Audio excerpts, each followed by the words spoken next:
Today, my topic is how to move forward on the Petroleum Development Act 1974. Let me start with quoting from Thomas Paine on the axiomatic jurisprudence on the federal constitution. He said, a thing antecedent to a government and a government is only the creature of a constitution. The constitution is not the act of its government, but of the people constituting a government. Now, on the executive summary, my talk will cover 9 main points.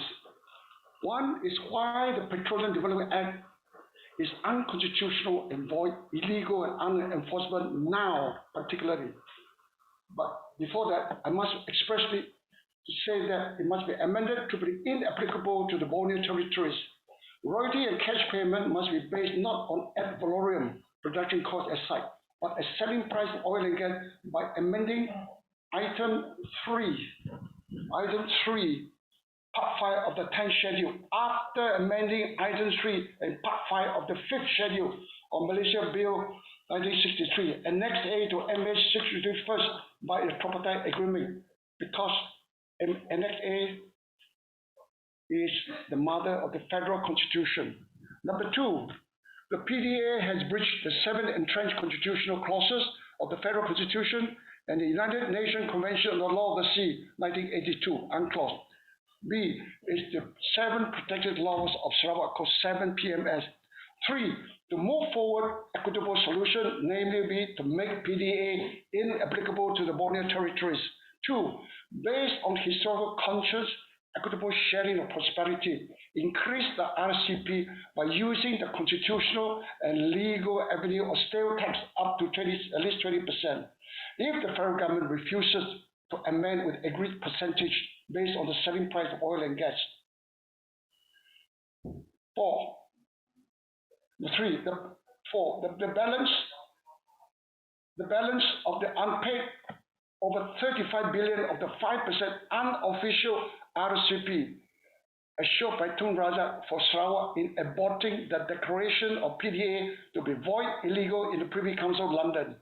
4, the short changes about 35% production and net profit not declared to SSM for 44 years on the royalty and cash payment. Official 5%, unofficial 5%, totaling RM billions, accruing based on daily productions.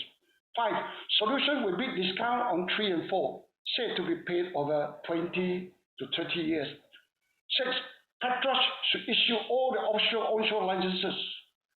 Petronas and Charlie Kali can be the main contractor with other parties.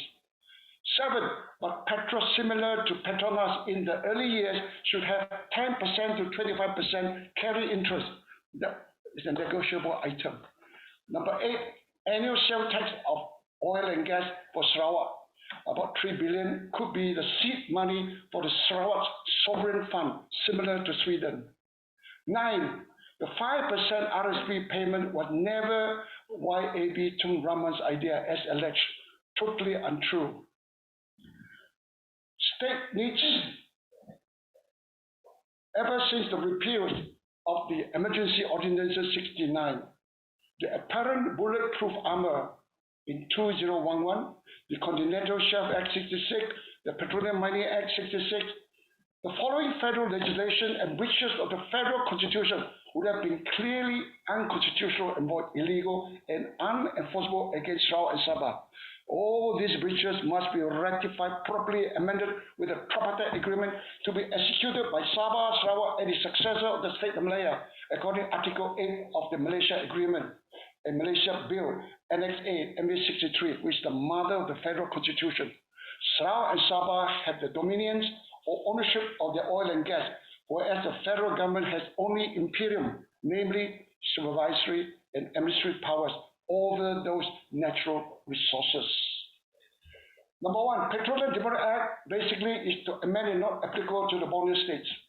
2, Act A354, 1976, should be repealed because it is unconstitutional and illegally relegated to the border state to the status of individual states of Malaya under amended Article 1.2. Now this has been amended in December 2021. But Article 4 of the Malaysia Act Annex A, identical to original Article 1, still remains unamended and valid, must be amended first by the TP. 2, it has reduced the respective territorial waters from 12 to 3 nautical miles. 3, the federal government has attempted to use emergency ordinances Undang-Undang 7, 10, 11 under the proclamation of emergency during the May 13 riot only in Kuala Lumpur, but not in Sarawak nor in Sabah, as a pretext to activate 2 above, namely on the reduction of territorial waters to 3 nautical miles and to activate the unconstitutional illegal Continental Shelf Act 1966 and Petroleum Mining Act, both repealed in 2011. And now the Territorial Sea Act must be amended as well to be not applicable to the bonus territories. Please note, 1, there was no actual emergency in the waters of Sarawak and Sabah. No oil platform has been blown up in the offshore, The communists had started subversion guerrilla wars in the jungle before 1962 near the Indonesian border, backed by the Indonesian confrontation.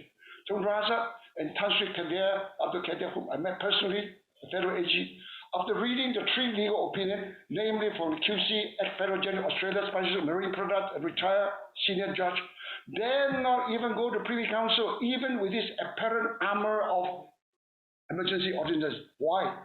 They knew that W. Hinkang case under the Emergency Proclamation 1667 in the Privy Council was a completely different case with different facts. Emergency ordinance were only to be used as a temporary measure, but not for the reduction of territorial water with May 13 riot in Kuala Lumpur only. As Shakespeare would say, what had that Hecuba of the May 13 riot in Kuala Lumpur to do with the reduction of Borneo State territorial waters? At that time, Lord Wilberforce, Lord Fraser, Chief Justice Barwick of Australia were very strong, down-to-earth and independent judges in the Privy Council. It was not surprised that the appeal to the Privy Council was abolished not long after 1976. Basically, on the structure, the federal government will pay 10% of the gross cash before cost recoveries from the top on every barrel of oil and gas, BOE, barrel of oil equivalent. 50% of the 5% gross cash payment will be paid to Sarawak as assured by Tun Razak under Article 8 of MA 63. That's for the unofficial and additional royalty cash payment of 5% under Section 4 of the PDA 74 to Sarawak, to be paid by the federal government for aborting the declaration of PDA void illegal in the Privy Council. The official 5% RCP will be paid by Petronas to Sarawak government under the oil agreement dated March 27, 1975, which must be amended too, even after the void vesting instrument of cash payment under Section 4 of the PDA, not allowed under Item 3 as a borrowing basis, a production cost, but based on the sale price. However, a big balance of unofficial 5% RCP accruing daily based on production, reaching 856 barrels before, with a balance of over 35 million without interest, still remains outstanding for payment to Sarawak. And that is the fact. 3, the 350 nautical miles continental shelf under Article 76 under UNCLOS ratified by Malaysia must be restored apart from under Article 2 of the FC. The Exclusive Zone Act in its Article 4 and 5 must be amended not to be applicable to the coastal state of Sarawak. The map on the EEZ should be amended from now off Sarawak and Sabah to off Sarawak and Sabah. We should issue all the licenses on the marine products, Article 55, 57, Part 5 of UNCLOS 1982, Fishery Act 1985. Under the EEZ Act, these natural resources, fish and people belong to the coastal state of Borneo territories. We should issue the fishing license apart from participating in the operation to prevent foreign vessel poaching at sea. Territorial Sea Act 2011 must be amended to be not applicable to the coastal bay of Sarawak and Sabah, although applicable to with the Peninsula Malaysia, since the emergency ordinances have been repealed 2011 along with Continental Petroleum Act 1966 under Article 3, Part 2 of UNCLOS 1982.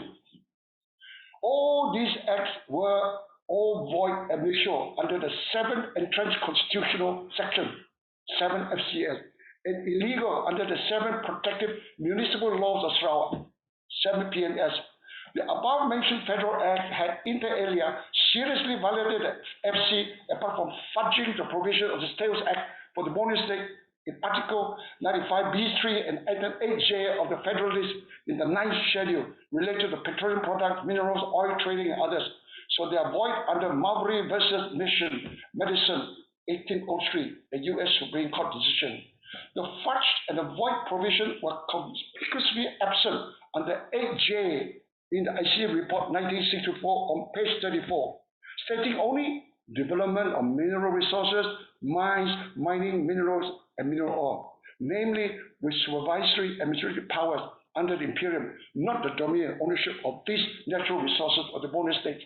The fudge provision covering risks like ore, oil field, petroleum product, mine, and oil fields were aimed on preventing the sales tax to be imposed on petroleum product along with the fudge section of Article 95B3. Now come to the breaches of the 7th Entrenched F-70 are as follows. The Article 2B of the Federal Constitution absolutely forbids on the alteration of Sarawak and Sabah boundaries as shown in the map on next page below without any prior approval of the respective Legislative Council and the consent of the rulers. And let's go to the map. Now you can see the 350 nautical miles that is the continental shelf of Sarawak. The green line is the 200 nautical miles of EZ, and then along the coast there's 12 nautical miles of the territorial waters, and then there's a boundary at sea of Malaysia there, that way, all the way shown there, and there's a boundary between Indonesia on the south and the bottom, and then there's a boundary with Brunei for 6 boundaries. These cannot be altered without the approval of DUN. Number 2 article is 4.1, the Supreme Law of the Federation. Number 3, Article 76.3, promoting uniformity laws that was not complied with.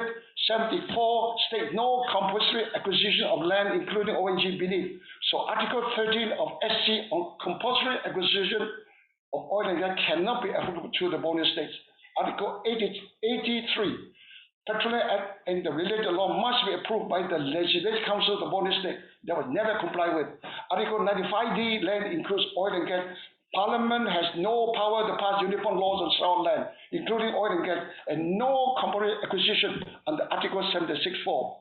Item 2A, C, and D on the state list 9 schedule and item 8J of the federal list 9 schedule. But the second part was fudged.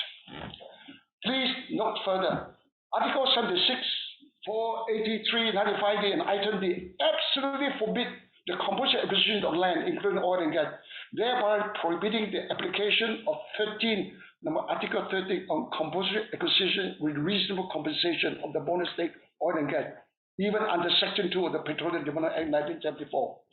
5% or 10% RP is grossly also inequitable, unfair, inadequate, while the federal government, through the taxes and patronage dividends with cash payment, have hauled over 80 to 85% of the revenues.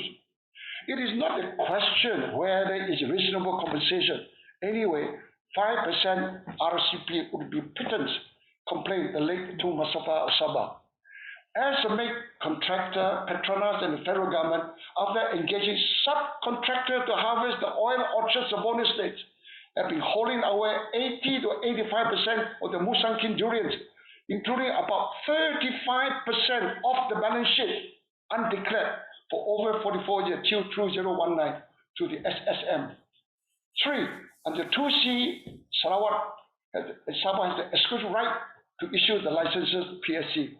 So the vesting instrument oil agreement of 27 March 1975, signed by the Chief Minister then, Tan Sri Yaakob, without the prior or subsequent explicit DUN's approval under the mandatory Article 2B, 7 FCs, and 7 PMS respectively were now deployed on the assignment of Sarawak oil and gas to Petronas and or to the federal government. Tun Razak needed that vesting agreement to convince the Sabah leader to amend its section 48 of the Land Ordinance of Sabah to be similar to Section 31A of the Sarawak Land Code on lease in perpetuity instead of 99 years. Both Tun Rahman, very important, and Tun Razak already knew that the vesting instrument PDA and the ONG were all void, illegal, and not enforceable. They left the windfall policy of illegality and unconstitutional breaches arising up from the future court battles to Petronas and the Borneo state. And Sarawak sales tax court case was an example. But however, time was on the federal side politically under the BN. Tun Razak, who dare not go to the Council of Degree for approval, nevertheless, he had already achieved the objective of setting up Petronas as a national operation to take operate all the oil and gas and issuing the licenses in the Borneo state. But I must admit that with wisdom and foresight, Petronas was set up as a professional oil company, not as a part of the federal government department run by civil servants. But still they hold away 80 to 85% net profit revenue to finance the development of Malaysia after 1976. Where are the proofs? In 1966, KL was so desperate that YB Tawi Smith, the second chief minister, was called and assured by Tun Razak and Tun Tan Sing in KL that the Sarawak cabinet should waive the 5.8 million special grant and reduce the capitation grant from 27 million to 12. Then Sarawak will have all the offshore proceeds. Sarawak complied with the special grant and to a certain extent on the capitation grant. But KL never kept its promise when Sarawak was under the Federal Secretary, Datuk Harun Arifin, whom I know quite well. Instead, the Continental Act, Petroleum Mining Act were passed hurriedly. The rising moon by Michael Lee also confirmed the above. B. The capitation grant cannot be reduced more than 10% based on previous year under Articles 1092 and 1084. Therefore, there's an open breach. C. Under the old concession system, the royalty ONG was 12.5% at Petroleum, but Item 3 of Part 10 schedule has reduced it to 10%. D. The oversimplistic calculation and brief explanation by the Lord President Tun Sophian's article in the Constitution of Malaysia did not tell the whole story nor gave the right calculation. Tun Sophian, also from Cambridge, I knew him very well, was unaware of the real background. Petronas PSC has one of the most complicated technical, financial, and physical structures on the ONG with the RC, Recovery Index, THB, threshold volume, abandoned cost, etc., with several generations of PSC, profit sharing contract. Petronas then had only one shareholder, the federal government of Sarawak. A public company must have 50 shareholders, so the breach of the Companies Act 65. The federal government could not be a shareholder under the Company Act 1965. G. Petronas could not undertake any commercial deal legally constitutional under its M&A until ratified by Section 3A of the Petroleum Amendment Act 1985 under 2 Mahathir. H. Mistakenly or wrongly advised in 1985, Section 4 of the PD Amendment Act 1985 on cash payment had been replaced by overriding clause attempting to ratify and whitewash all the past unconstitutional illegal acts retrospectively. That's forbidden. But soon they found out that the cash payment under the original Section 3 had to be quickly rescinded. Otherwise, the 5% official and 5% RCP could not be paid, and they were based on selling price.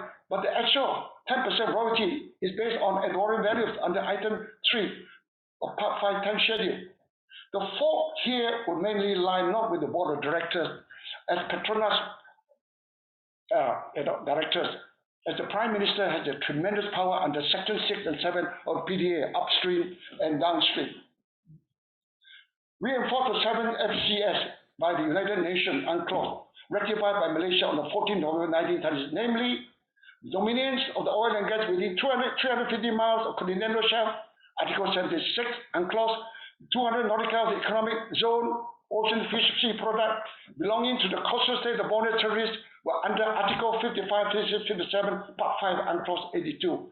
12 nautical miles of territorial waters of coastal state of Borneo were under Article 3, Section 2, Part 3 of UNCLOS 1982. The federal government has only imperial administrative and supervisory power, but no ownership of rights over the resources on the soil and subsoil in the ocean bed. So these mandatory resolutions have to be passed by Dun or the Legislative Council of Sabah under Article 2B, here Sarawak, 7CS, 7PS, and UNCLOS 82. And it must be sent to the federal government for the mandatory ratification amendments of PDA and others under Article 8 of MA 63. Parliament must amend them. The main objective for the formation of Malaysia, one will ask, what is it? The federal leaders wanted to take over the oil and gas of Borneo State to finance the Professor Rostov takeoff of the Malaysian economy by enticing them to join in the formation of Malaysia.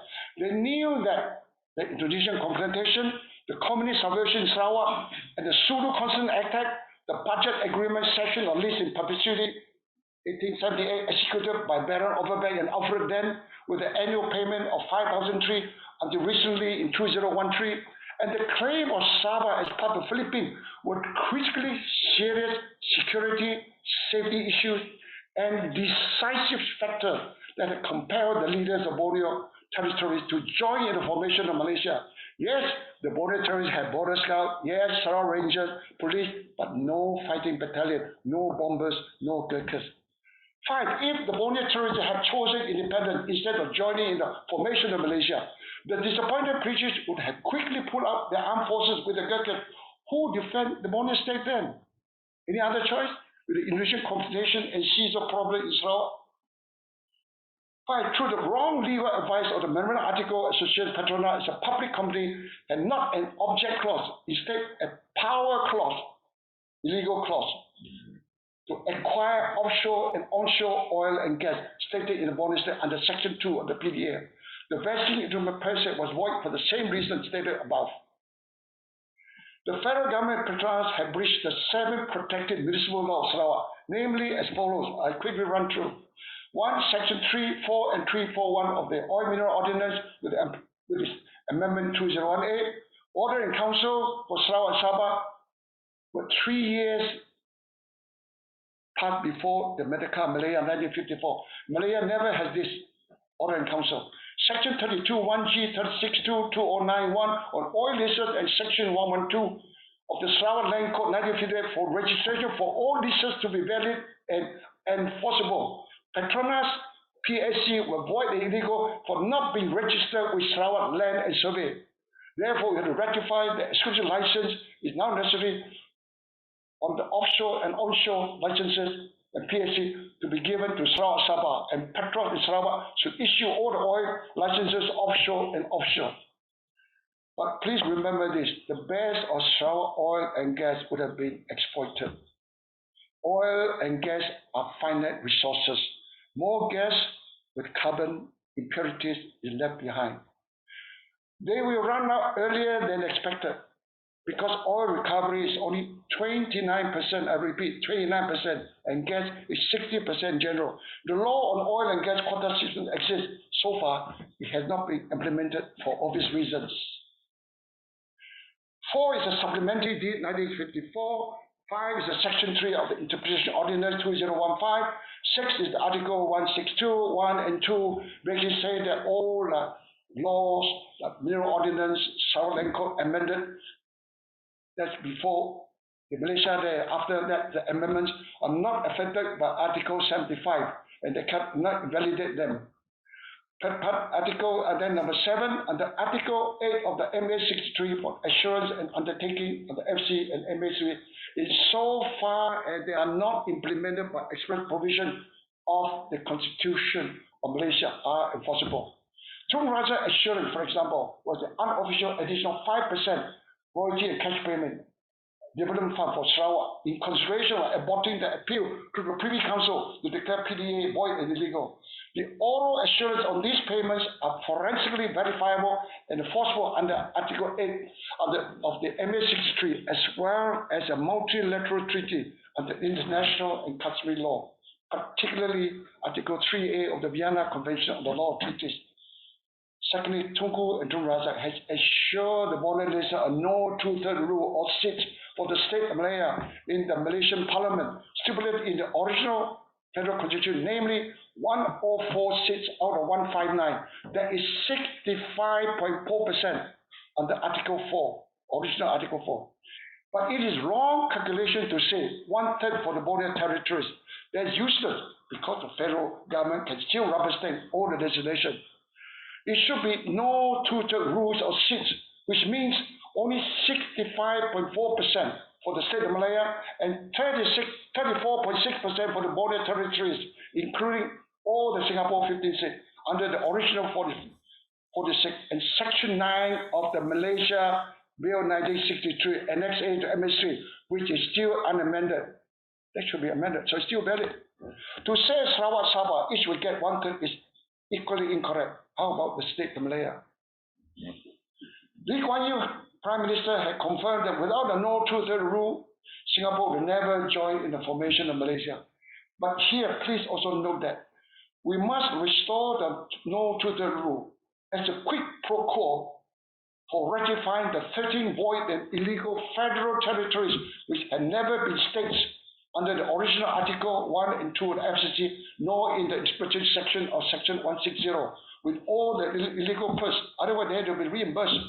The FT of Labuan has no right to the oil and gas of Sabah. Now, on the finance side, money in the pocket, for example, the RM billions annually for the state sales on the petroleum and its product is 10 times more reliable than all the paper rights in the jungle of Borneo.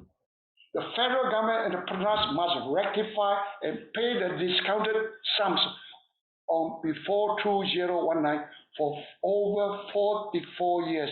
Yes, the failure of Petronas in declaring only 65% production and net profit based on split barrels or share sales of Sarawak oil and gas over 44 years until 2019, when the true financial accounts were filed with SSM. Kudos for Petronas for doing that.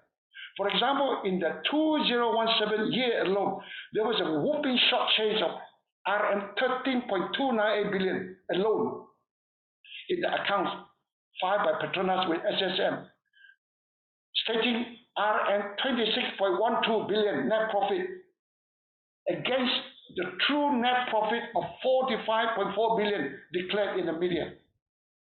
So in 2007 alone, the 5% official RP would mean a shortage of 5% cash payment, about 965 million.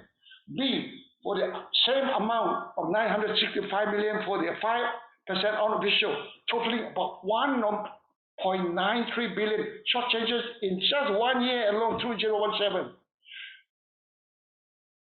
Historically, why don't Razak refuse to put this unofficial 5% in a side letter or a codicil requested by Tun Rahman?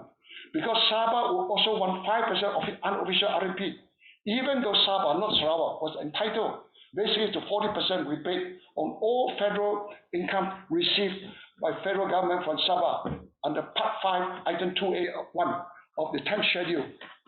But nothing in life can be kept secretly forever, especially on the PDA.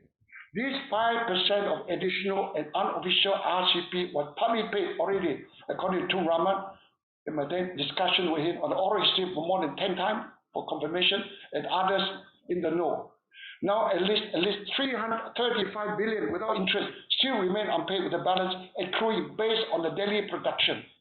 The balance of the unofficial additional 5% RCP can forensically be verified in the financial account of federal government and Petronas. Now, in January 2021, Tunku Razali, the ex-chairman of Petronas from 1981 to 2001, revealed this unsolicitedly that 1.4 trillion was handed by Petronas to the biggest party in Peninsular Malaya over a 30-year period, out of which at least 700 to 800 billion would have come from Sarawak.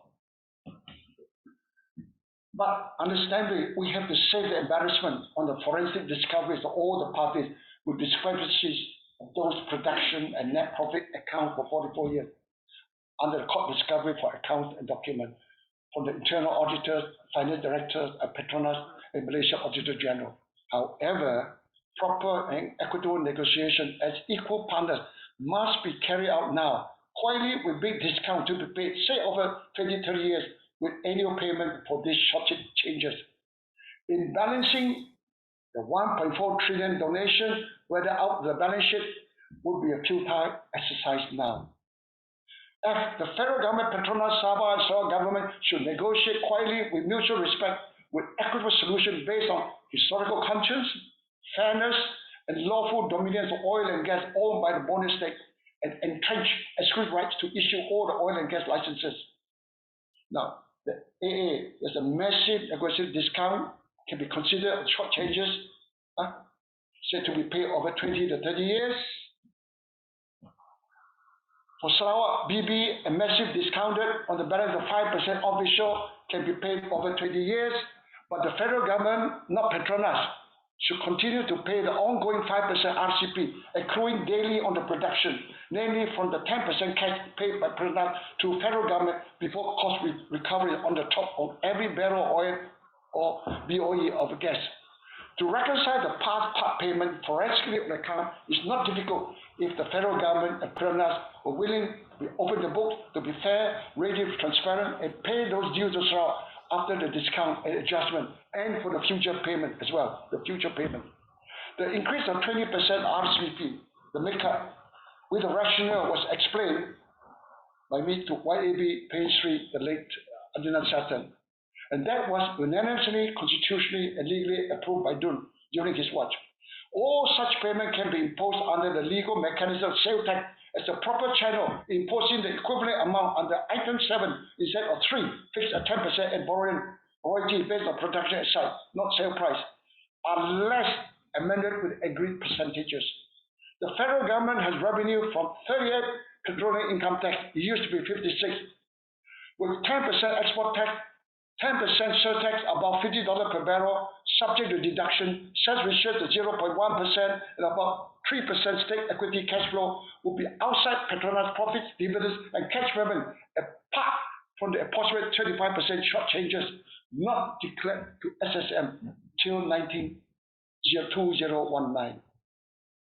Petronas, as the main contractor and the federal government, get at least 80 to 85% of revenues of Musang King fruits as the main contractor for the oil orchards of the bonus states, but the risks are borne by the subcontractors. Through fair, amicable, and diplomatic negotiation with a historical conscience, equitable solution, and shared prosperity, we hope the federal government, Petronas, and the state government will agree on the 20%, at least, RCP state sale tax equivalent as an equitable and fair compensation to Sarawak and Sabah, overdue for the over 4 decades, with short changes already, namely the 20% makeup, the official 5% RCP paid by Petronas, 5% sale tax on oil product has been litigated and agreed. C, the federal government should continue to pay the 5% unofficial RCP without litigation, forensically verifiable, else we should replace it by equivalent sales tax as a legal and constitutional avenue for the same amount. D, plus another increase of 5% revenue of RMP by way of the legal and constitutional mechanism as in C above. Please note, incidentally, the 10% in borrowing royalty, although Peter is compared to the export sales under the item 3 part 10 schedule, would seem that Petronas is still liable to pay it under the FC, as cash payment under the PDA was not stated as a substitute for this royalty, but mandatory cash payment, not as a one-sum compassionate money. Still, Petronas and the federal government would still have 75% plus Musang King of revenue from the bonus state oil orchards, even after paying 20% RCP. However, the Oil Mineral Amendment Ordinance 208 would still need to be refined professionally and updated to international protocol. 1, 5 years for exploration, 4 years for development, 20 years for PSC of oil, and 25 years for gas to commensurate the risk of the basic 2 drill holes and 1 seismic treaty costing over RM200 million in total without the signature bonus. Cabinet should not approve the issuances or renewals of PSC, etc., even practiced by Petronas, not to subject to the political fortunes or misfortune of the ruling cabinet or government of the day. The Russian, the British, American, and the Chinese cabinet do not approve this oil and gas licenses for obvious reasons. We give the confidence to the investor. Petros licensing terms should be compatible to Petronas and international protocol, practices, and expectations. Let me conclude by summarizing the whole thing. To move forward with an equitable solution, namely, one to make the PDA Act 354 TSA inapplicable to the Borneo territories. B. 2. Based on historical concern and equitable sharing of posterity, increase of RP by using the constitutional and legal avenues of sales tax up to at least 20% if amendment of item 3 on the royalty is refused. 3. To pay the balance of unpaid 35 billion plus of the 5% unofficial assured by Tun Razak under Article 8 of the MA for Sarawak in aborting the declaration of PDA to be void illegal in the Privy Council.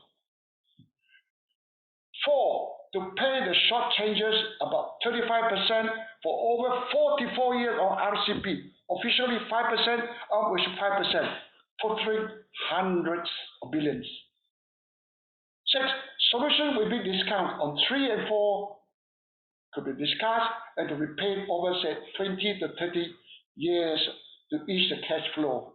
6. Petros to issue all the offshore licenses and onshore, and Petronas Charlie Garden can be the main contractor plus other parties, the subcontractors. But Petros number 7, similar to Petronas in the early years, should have 10% to 25% percentage of carry interest in the initial period, but that's negotiable. 8.